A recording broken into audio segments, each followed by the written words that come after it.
evening and welcome to the show. Well, when women burned their bras in the 1960s as a protest against what they thought was an oppressive patriarchy, little did they know that one day men would appropriate those bras and every other item in women's wardrobes in order to reclaim womanhood for themselves. The transgender movement is, in its own strange way, a celebration of the femininity that feminists rejected a couple of generations ago. So it's no surprise that feminists and other leftists are among the most ardent supporters of the rights of men to pretend to be women and occupy their spaces.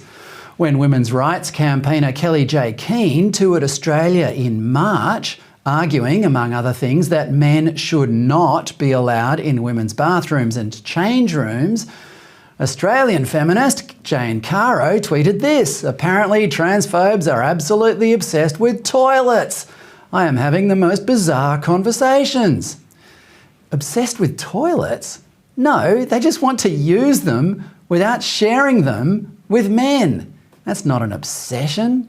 Besides, as far as bizarre conversations go, you can't get much more bizarre, and I'd add sinister, than a highly qualified surgeon sitting down with a 12-year-old female tomboy, prescribing her puberty blockers and testosterone and offering to one day slice off a piece of skin from her arm so she can manufacture an artificial genital that will never do what it's supposed to do. Compared to that, a conversation between Caro and women who want to retain women's spaces is perfectly normal. But normality is an awkward concept to some people these days.